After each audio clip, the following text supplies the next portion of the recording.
저는 지금까지 많은 선교사님들을 만났습니다. 또 저희 교회는 매주마다 선교사님들이 오십니다. 근데 참 제가 감사한 것은 저희 교회 출신들의 우리 선교사님들이 제가 보니까 가장 존경하는, 또 언제나 자랑할 수 있는 분들이 너무 많다는 것입니다.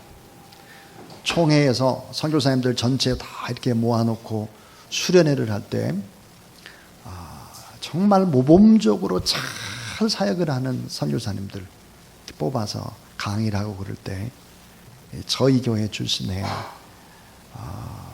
선교사님들이 뽑혀서 선교사님들을 또 이끄는 모습들을 보고 또 하나님 앞에 감사합니다.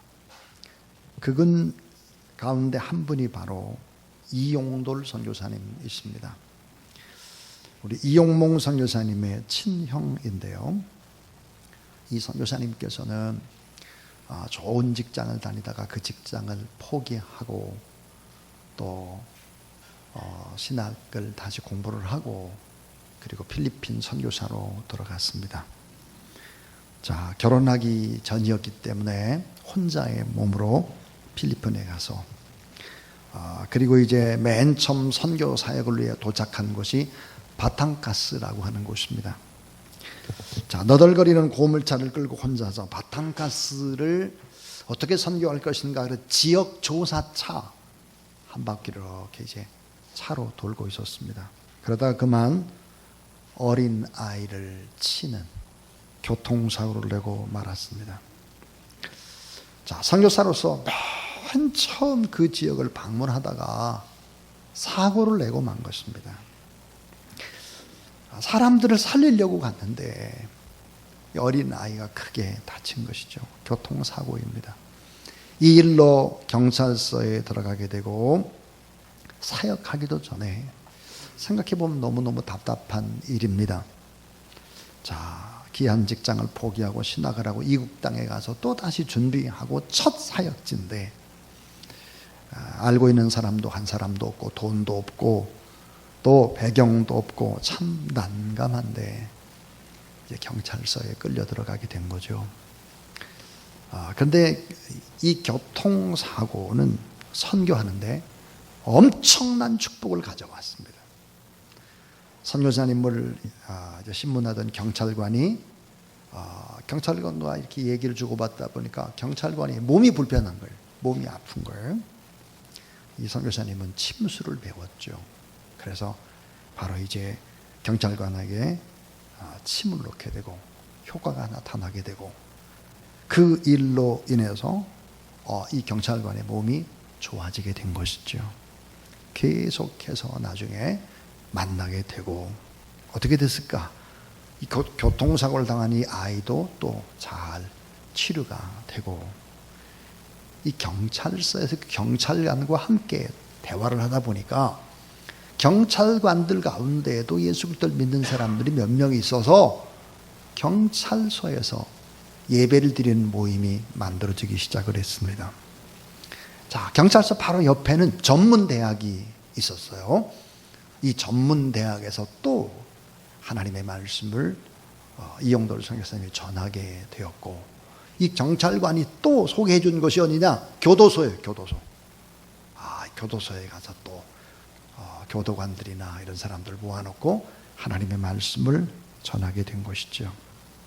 저도 필리핀 바탕가스에 갔을 때 경찰서 바로 옆에 있는 전문대학에 가서 하나님의 말씀을 전하고 또 저희 교인들도 가서 이제 의료사역도 하고 또 전도사역도 할 수 있었습니다.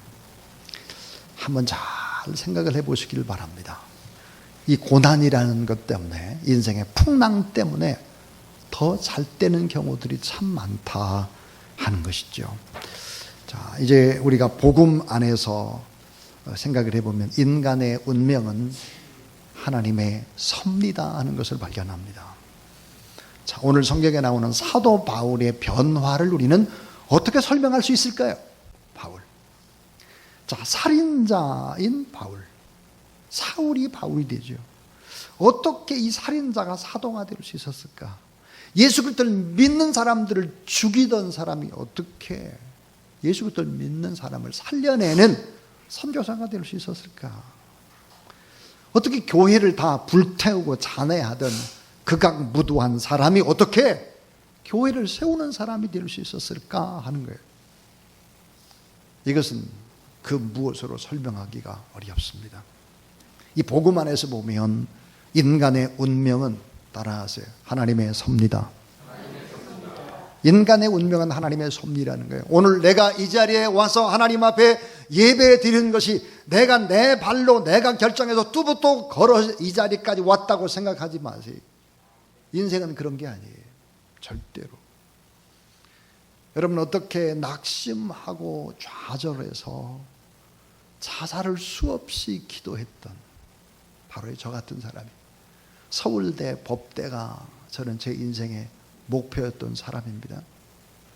서울대 법대를 한 번, 두 번, 세 번이나 떨어지고 결국은 자살을 하려고 했던 사람이 목사가 되었습니다.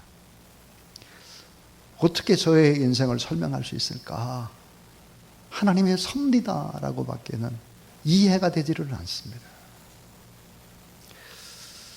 어떻게 법조인들 앞에서 제가 하나님의 말씀을 이렇게 증거하게 되는데 어떻게 법조인들 앞에 내가 하나님의 말씀을 전하나? 서울대학을 그렇게 떨어진 사람이 어떻게 서울대학에 가서 교수님들하고 이렇게 예배를 드리나? 예배 인도를 하고 설교를 하나? 설명이 잘 되질 않아요. 이 복음 안에서 보면 인간의 운명은 하나님의 섭리다 하는 것을 발견하게 됩니다. 자, 복음 안에서 보면 인간의 운명은 하나님의 섭리일 뿐만 아니라 복음 안에서 보면 기적이 아닌 것이 없어요. 다 기적입니다. 전부 다. 또 하나 우리가 생각해야 될 것이 있습니다. 예수 그리스도를 믿다가 만나는 고난입니다.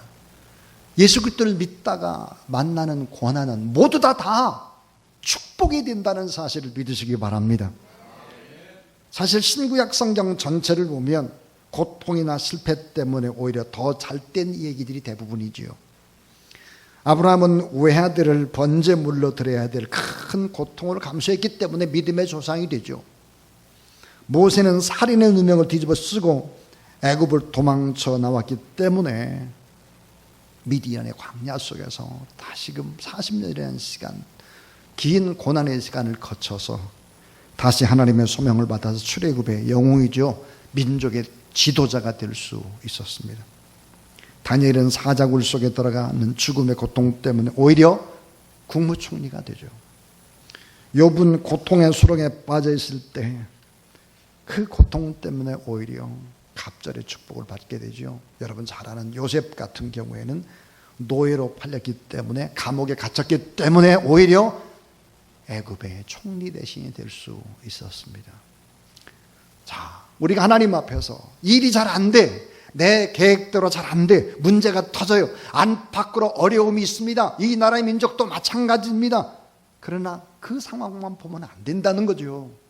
그 상황 속에서 우리가 하나님을 바라보고 의지하고 믿음으로 기도해 나가면 오히려 나를 바꾸는 기회가 되고 이 나라의 민족의 구조적인 모순들을 새롭게 해결할 수 있는 기회가 될 수 있다. 그래서 쉽게 낙심하거나 절망하거나 좌절해서는 안 된다는 사실이죠. 우리는 꼭 기억을 해야 합니다. 왜 내가 하나님의 뜻대로 살려고 하는데 이렇게 고난이 계속되나? 내가 왜 바르게 선하게 지금까지 열심히 살아왔는데 이런 일들이 또 터지나? 곰곰이 생각을 해보셔야 합니다. 자, 고난이 없으면 우리 속에 박힌 새 말뚝이 뽑히질 않아요. 여러분, 인간이라는 것이 고난 없이 어떻게 아름다운 인간이 되고 수많은 사람을 품는 인격의 사람이 될 수 있겠습니까? 불가능한 것입니다. 따라하세요. 고난이 없으면 내 속에 박힌 쇠말뚝은 뽑히지 않는다. 쇠말뚝이 많아요, 우리 안에. 어렸을 때부터 자라나면서 가지고 있는 열등감이라든지 수많은 관계 속에서 실패라든지 좌절이라든지 위기라든지 여러 가지 많은 것들이 우리 안에 있습니다. 영적인 것을 방해하고 행복을 방해하는 쇠말뚝, 이 쇠말뚝이 뽑혀야 되겠는데 고난이 없으면 하나님을 믿지 않으려고 해요. 고난이 없으면 교만해집니다. 교만이 참 얼마나 수많은 문제를 일으키는 것입니까? 근데 고난이 없으면 자꾸 죄를 짓는 거예요. 나쁜 쪽으로 죄를. 여러분, 하나님의 사랑은 어떤 사랑일까요? 엄청난 심각한 사랑이 하나님의 사랑이죠. 어느 정도로 심각한 사랑일까? 한 사람, 요나라는 사람을 만들기 위해서 요나가 탄 배가 깨질 정도로 풍랑으로 내리칩니다. 한 사람이라도 믿음에 바로 서게 하기 위해서 재앙도 불러오고 폭풍도 불러오고 기근도 불러오고 전쟁도 허용하신다. 하박국의 이야기입니다. 오늘 본문에 사도 바울 이 한 사람을 선교사로 만들고 로마에까지 가서 복음을 잘 전할 수 있도록 유라굴로라는 광풍을 불게 합니다. 14일 동안 불게 하죠. 276명을 다 죽을 것 같은 고통을 받게 하죠. 뭐 때문에? 한 사람을 제대로 세우기 위해서. 한 사람. 왜 가족들이 고통을 받나? 나 한 사람 바로 세우기 위해서. 왜 수많은 교인들이 이 어려움에 처해 있는 나라와 민족을 위해 간절히 기도하나? 그 어떤 사람을 위해서 그러죠. 자, 우리 안에 있는 교만의 쇠말뚝, 죄의 쇠말뚝, 나쁜 습관의 쇠말뚝을 빼고 믿음의 사람으로 살고 교만이 꺾여지고, 그래서 결국은 어때요? 하나님 앞에 위대한 일꾼이 되고 행복한 일꾼이 되고 축복된 수많은 사람과 함께 주의 일들을 감당하고, 이런 과정을 위해서 하나님께서 고난을 허용하시는 것이죠. 훌러신학대학의 교수요 세계적인 신학자인 김세윤 교수님이 이런 유명한 말을 했습니다. 고난은 믿음이 실제화되어져 가는 과정이다. 만약 유라굴로라는 광풍이 없었다면 바울은 275명의 로마 동역자를 얻지 못했을 것이다. 로마에 복음하는 불가능했을 것이다. 이렇게 말했습니다. 자, 고난은 믿음이 실제화되어져 가는 과정이다. 만약 유라굴로라는 광풍이 없었다면 275명의 로마의 동역자를 바울은 얻지 못했을 것이고 로마에 복음하는 불가능했을 것이다 그랬어요. 여러분이 고난이라고 하는 것이 이런 것입니다. 또 하나 이 고난이라고 하는 것은 동역자를 만나게 하는 하나님의 축복입니다. 자, 다윗이 만약에 고난을 받지 않고 또 아둘람의 토굴 속에 들어가지 않았다면, 사울이라는 사람이 박해를 하지 않았다면 바울은 어떻게 했을까? 진정한 동역자를 만나지 못했을 것입니다. 동역자가 누구입니까? 동역자는 같이 고생도 하고 눈물도 흘리고 같이 뜨겁게 기도하고 이런 사람만이 동역자가 되는 거예요. 좋은 것만 누리면 동역자가 되는 것이 아니죠. 동역자라고 하는 것은 그런 거예요. 같이 뜨겁게 기도하고 어려움도 같이 겪고 좋은 일도 같이 나누고 어떤 일이 있으면 너무 안타까워서 펑펑 울기도 하고, 이래야 동역자가 되는 거죠.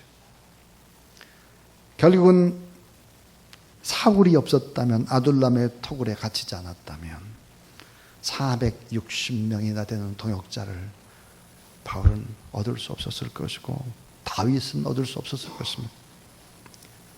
다 오늘 본문도 마찬가지입니다. 사도 바울은 하나의 꿈이 있었죠. 그 로마로 가는 것입니다. 그리고 복음을 증거하는 것이죠. 모든 길은 로마로 통한다라고 할 때 세계적인 도시 로마, 그 당시 100만 명 이상이 살고 있었죠. 문명의 도시 로마에 복음하는 곳, 세계에 복음하다라고 하는 것을 바울은 알고 있었기 때문이죠. 그래서 그런 세 차례에 걸쳐서 지중해 지역의 전도 여행을 하면서 그의 목표는 뭐였나? 로마로 가는 거였습니다. 그래서 로마서 1장 15절에 보니까 그러므로 나는 할 수 있는 대로 따라하세요. 로마에 있는 너희에게도 복음 전하기를 원하노라. 예. 로마에 있는 너희에게도 복음 전하기를 원하노라. 로마로 가는 게 꿈이고 소원이고 하나님 주신 비전이었죠. 그런데 이 비전과 이 놀라운 꿈은 결국은 다 이루어집니다. 다 이루어지는데 과정이 문제죠. 과정. 그 과정은 바로 이러했습니다. 자, 첫 번째 과정입니다. 첫 번째는 꿈이 부서져 내리는 고난의 상황을 만난다 하는 것입니다. 자, 여러분 따라하세요. 꿈이 부서져 내리는 고난의 상황을 만난다. 예.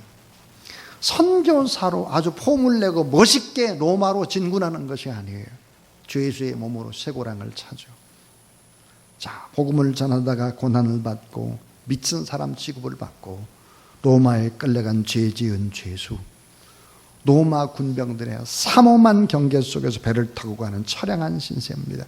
설상가상으로 풍랑이 들이치기 시작을 한 것이죠. 이 바울을 실은 배는 유라굴로라는 광풍을 만났습니다.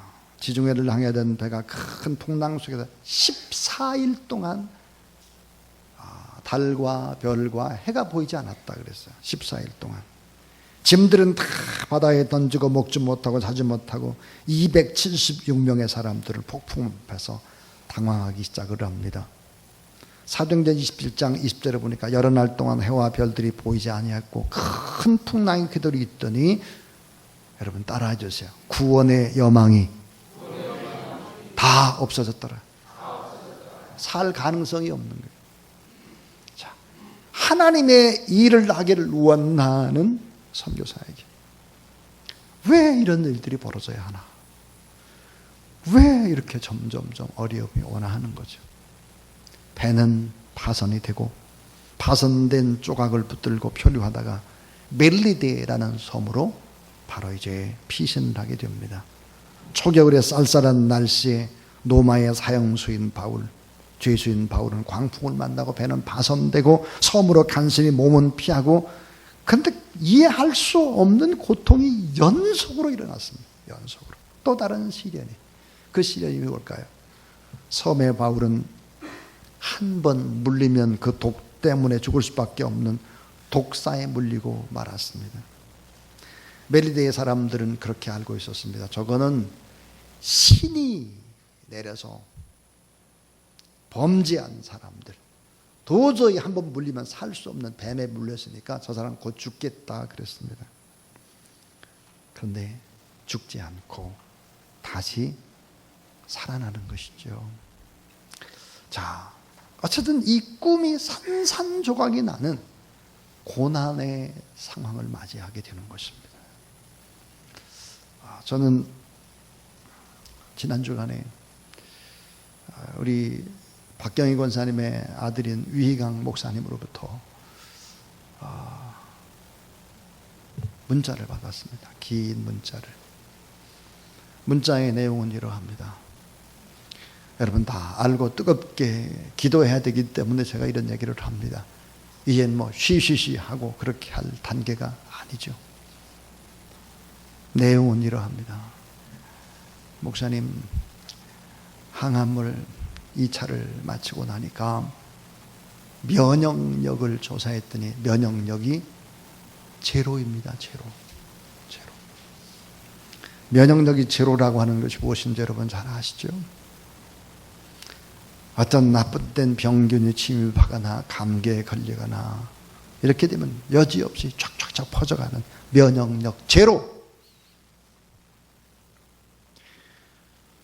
그 예를 듣고 하나님 앞에 저는 감사하면서 기도하기 시작을 했습니다.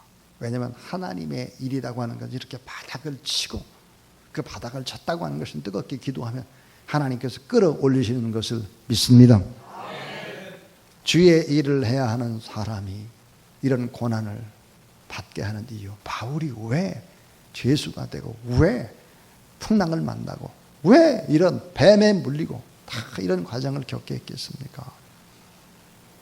그건 하나님의 놀라운 계획이 숨어 있습니다. 상상할 수 없는 계획이죠.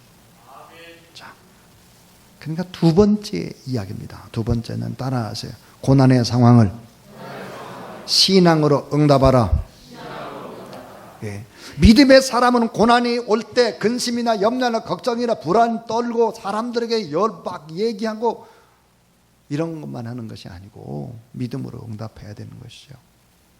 자, 고통 속에도 하나님의 주권과 하나님의 섭리가 있을 거야. 고통을 피하지 않고 하나님을 신뢰하기 시작을 합니다. 그때 하나님께서 이렇게 말씀을 주시죠. 바울아, 두려워 말라. 바울아, 두려워 말라. 사람들이 죽지 않을 것이고 너를 뺀 275명의 사람은 다 내가 너에게 붙여주었다. 내가 로마의 황제 앞에 서게 될 것이다. 고통을 피하지 않고 하나님을 신뢰합니다. 하나님 앞에 276명 가운데 단 한 사람만 감사합니다. 하나님 앞에 감사.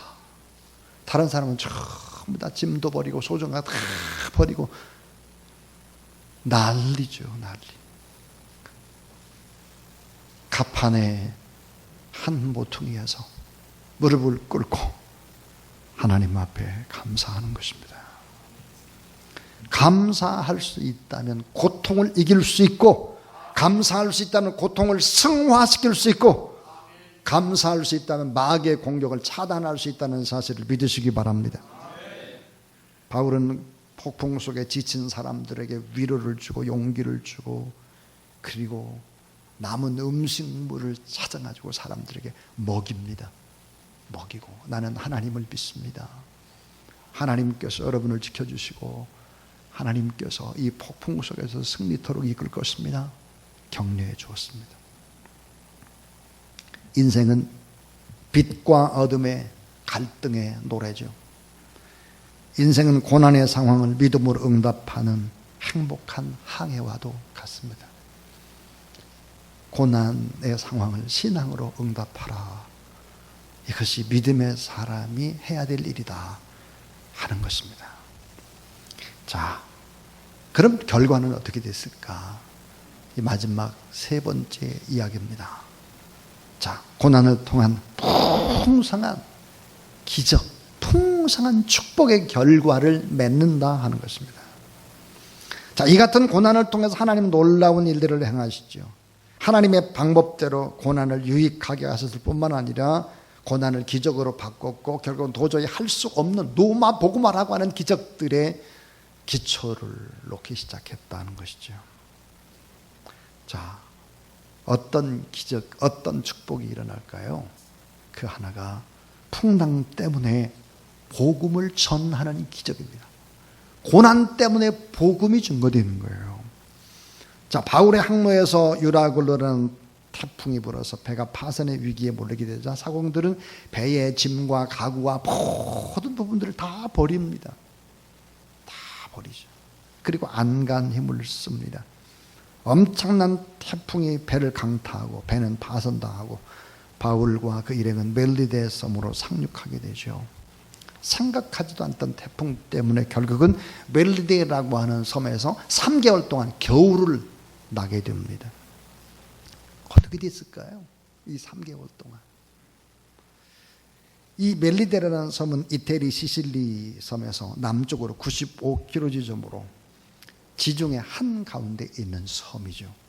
근데 이 섬은 유럽이나 아시아나 아프리카를 연결하는 항로상 아주 중요한 요충지입니다. 이 요충지가 복음화되는 거예요. 3개월 동안 바울이 있으면서 말이에요. 복음화되는 것이죠. 잘 여러분 기억하셔야 합니다. 275명이 다 복음을 받게 되죠. 바울이 어떤 사람인 걸 알게 됩니다. 그 섬 전체가 복음을 접하는 기적, 그 기적을 경험하게 되는 것이죠. 또 하나는 독사에 물린 것 때문에 살아계신 하나님을 증거할 수 있었다. 하나님이 치료하시고 하나님이 낫게 하시고 하나님이 하시면 죽을 병도 또 저주받을 것 같은 것도 다 하나님이 해결할 수 있다. 믿으시기 바랍니다.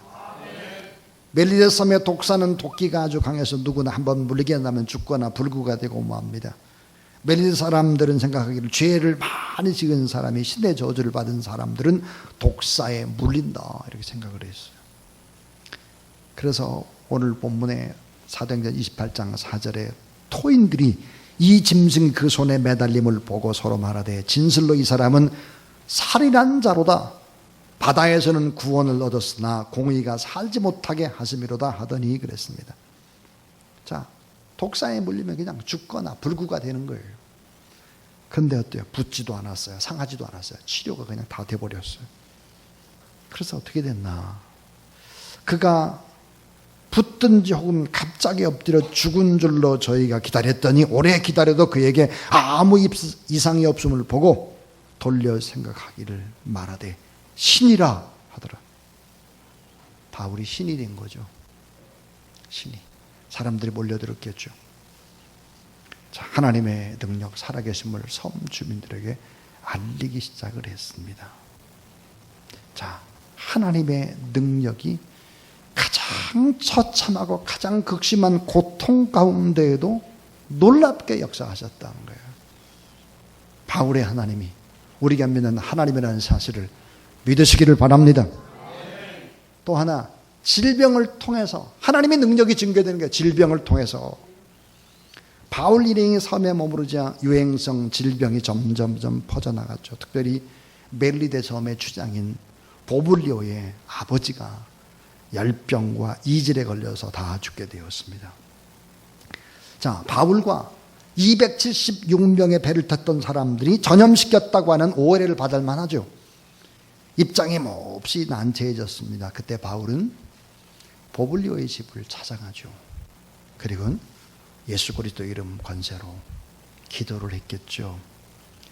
열병과 이질에 걸려 누웠을 때 바울이 들어가서 기도하고 그에게 안수하여 낫게 하므로 이러므로 섬 가운데 다른 병든 사람이 와서 고침을 받고 후한 예로 우리를 대접하고 그랬습니다. 바울이 기도할 때 능력이 나타나서 수많은 사람들이 몰려왔습니다. 귀한 사람으로 대접을 받았어요. 여러분, 이 병고침 때문에 결국은 복음은 점점점 빠른 속도로 섬에 퍼져가는 것입니다. 주님의 영광이 질병 때문에 나타났죠. 후한 대접을 받았습니다. 바울을 살아있는 신으로 추앙을 했죠. 존경받고 참 기쁨으로 3개월을 보냈습니다. 자, 또 무슨 기적이 일어났을까요? 바울이 죄수였기 때문에 로마에까지 안전하게 갈 수 있었다 하는 것입니다. 더 중요한 것은 함께 배에 탔던 275명이 자, 바울과 함께 276명 가운데 275명이 바울과 동행했고 바울이 전하는 말씀을 들었고 복음을 들었고 하나님의 살아계심을 보았고 질병에 치료되는 역사를 경험했기 때문에 어떻게 됐을까요? 이 안에는 275명 안에는 누가 있었을까요? 권력 있고 힘 있는 로마의 백부장도 있었고요. 선장도 있었고 선주도 있었고요. 로마의 군병도 있었고 여기에는 돈 많은 무역의 상인도 있었고요.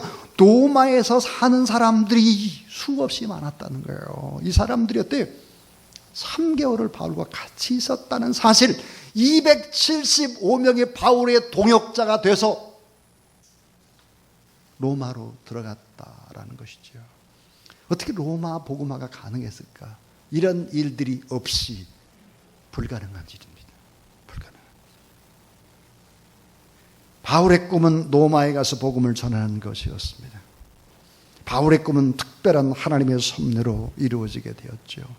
만약 그가 죄수의 몸으로 서거랑을 차고 군인들에 의해서 호송되지 않았다면 결코 로마에 갈 수 없었을 것입니다. 왜냐하면 유대인 가운데 바울을 죽이기 전에 내가 먹지도 않고 마시지도 않겠다라고 하는 특공대들이 40명이나 조직되어 있었기 때문이죠. 자, 로마까지 가려면 뱃삭도 만만치 않았을 것입니다. 그러나 바울은 죄수의 몸이 됐기 때문에 배편이나 뱃삭 걱정이 없었고 로마 군병 호의를 받았기 때문에 이 40명의 바울을 죽이려는 특공대들의 이런 공격도 피할 수 있었고, 뿐만 아니라 로마의 황제 가이사의 집 감옥에 갇히게 되는데, 능력 있고 권세 있는 가이사의 왕실의 사람들이 예수 그리스도를 믿기 시작했는데 275명의 사람들이 바울이 어떤 사람이라는 걸 전부 다 나팔을 분 것입니다. 하나님의 계획은 바로 이런 것입니다. 바울의 꿈은 모두 다 이루어졌죠. 저는 참 하나님의 섭리를 생각할 때 참 눈물이 납니다. 우리가 서경 선교사님을 통해서 아프가니스탄에 복음을 증거하려고 얼마나 많이 16년 동안 애를 썼습니까? 수억 원을 쏟아 부었습니다.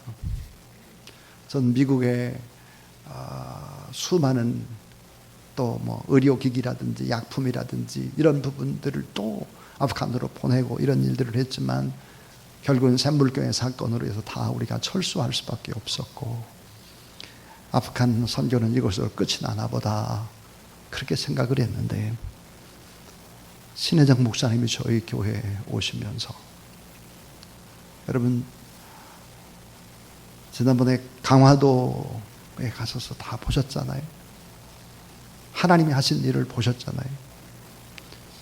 신혜정 목사님께서 가셔서 복음을 전하고 또 세리를 베풀고 그리고 돌아왔습니다. 참 하나님 앞에 얼마나 감사한지 모르겠습니다. 도저히 못한다, 끝났다라고 했는데 끝난 게 아니에요. 끝난 게 아니죠.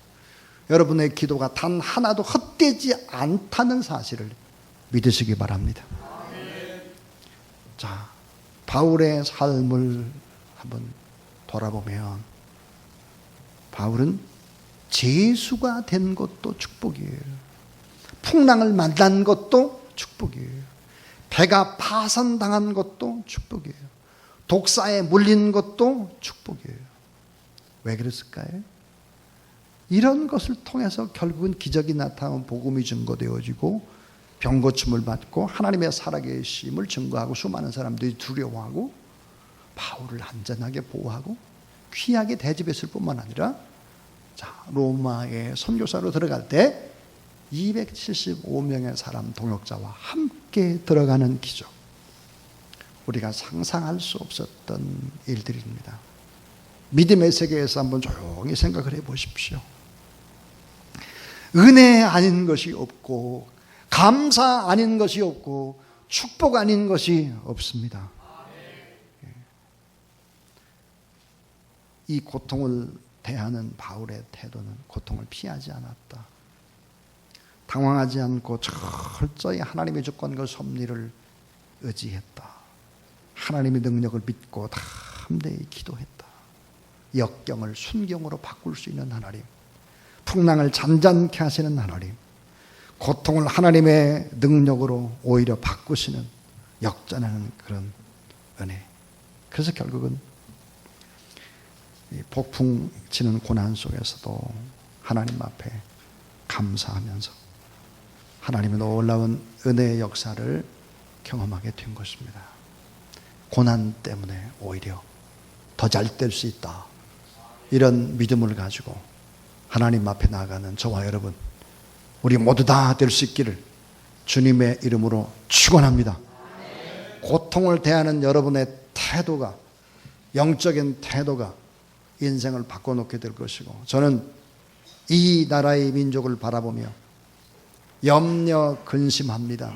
그러나 염려 근심이 아니라 우리가 하나님 앞에 뜨겁게 기도할 수 있다면 이 나라의 민족이 가지고 있는 여러 가지의 모순들과 수없는 갈등의 구조가 또 도저히 바꿔지지 않는 일이라고 할지라도 하나님께서 함께 하실 수 있다, 이런 확신을 가지고 너무 여러분 문제만 크게 생각하지 말고 그 문제를 알았다면 하나님 앞에 엎드려 기도하는, 그래서 도저히 안 되는 것도 오히려 더 잘 되는 역사로 바꾸는 그런 은혜와 축복을 경험하는 저와 여러분, 우리 모두 다 될 수 있기를 주님의 이름으로 축원합니다.